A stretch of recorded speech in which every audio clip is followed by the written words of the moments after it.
قیامت۔ 1400 سال پہلے کہی ہوئی ایک بات آج ہماری آنکھوں کے سامنے سچ ہو رہی ہے۔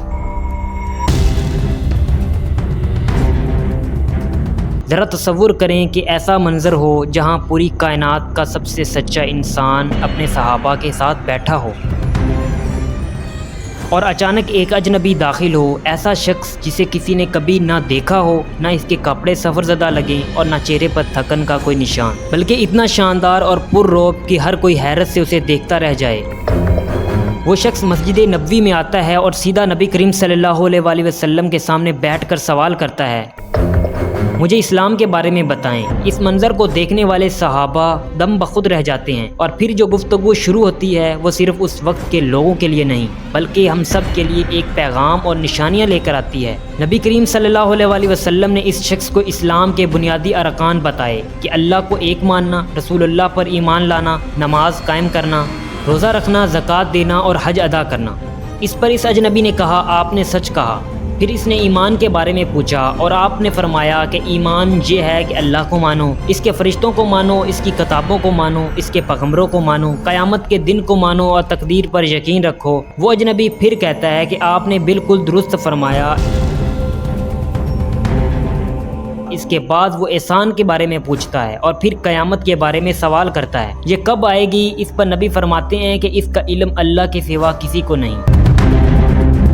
لیکن پھر وہ شخص کہتا ہے کہ مجھے اس دن کی کچھ نشانیاں بتائیں۔ یہ باتیں نبی صلی اللہ علیہ وآلہ وسلم اپنی زندگی میں صحابہ کو پہلے بھی سمجھا چکے تھے، لیکن جو آگے بتایا گیا وہ ایسی نشانیاں تھیں جو اس وقت کسی نے نہ دیکھی تھی، بلکہ وہ زمانہ ابھی آنے والا تھا، وہ وقت جس میں ہم اور آپ جی رہے ہیں۔ نبی صلی اللہ علیہ وآلہ وسلم نے فرمایا کہ قیامت کی ایک بڑی نشانی یہ ہوگی کہ ایک لونڈی اپنے مالک کو جنم دے گی، یعنی اولاد اپنے والدین کو غلام سمجھے گی، اور دوسری نشانی یہ ہوگی کہ ننگے پاؤں پھرنے والے غریب چرواہے ایک دوسرے سے اونچی عمارتیں بنانے میں مقابلہ کریں گے۔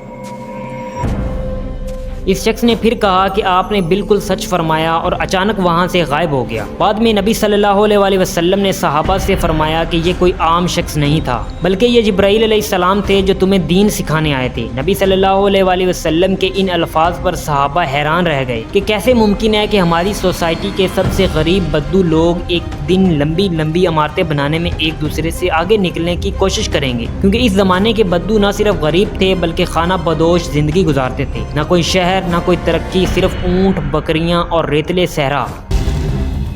ہزاروں سال تک ان کی زندگی میں زیادہ تبدیلی نہیں آئی، حتیٰ کہ عثمانی خلافت کے زمانے تک ویسے ہی رہے۔ لیکن پھر دنیا میں انقلابی تبدیلی آئی، صنعتی انقلاب آیا، اور سلطنت عثمانیہ نے بھی مسلمانوں کو جدید دنیا کی طرف لانے کی کوشش کی۔ استنبول سے مدینہ تک ریلوے لائن بچھائی گئی، لیکن بدو قبائل ہمیشہ رکاوٹ بنتے رہے۔ ان کا کلچر بدلنا مشکل تھا اور وہ بڑی سلطنتوں کے لیے درد سر بنے رہے۔ پھر وہ وقت آیا جب سعودی عرب کے پہلے بادشاہ ابن سعود نے انہیں بدوؤں کو متحد کیا اور برطانوی مدرسے عثمانیوں کو شکست دی۔ اس کے بعد قسمت کا پہیہ یوں گھوما کہ ان ریگستانی علاقوں میں تیل دریافت ہوا، اور وہی بدو جو کبھی سب سے غریب تھے اچانک دنیا کے سب سے امیر لوگوں میں شامل ہو گئے۔ لاکھوں اور کروڑوں ڈالر ان کے ہاتھوں میں آئے، اور وہی ننگے پاؤں چرواہے آج ملینئر اور بلینئر بن گئے۔ لیکن ان سب کو پتا تھا کہ تیل ہمیشہ کے لیے نہیں رہے گا، چنانچہ دبئی کے شیخ محمد بن راشد نے اپنے شہر کو تیل پر انحصار کرنے سے نکال کر سیاحت اور بزنس کی طرف لایا، اور دیکھتے ہی دیکھتے دبئی دنیا کی بہترین شہروں میں شامل ہو گیا۔ پھر دبئی نے دنیا کی سب سے اونچی عمارت برج خلیفہ تعمیر کی، جو آج بھی انسان کی بنائی ہوئی سب سے بڑی عمارت ہے۔ یہ وہی بات تھی جس کا اشارہ نبی صلی اللہ علیہ وآلہ وسلم نے صدیوں پہلے دیا تھا۔ اس سے پہلے ہزاروں سال تک اہرام مصر دنیا کی سب سے بڑی عمارت سمجھے جاتے تھے۔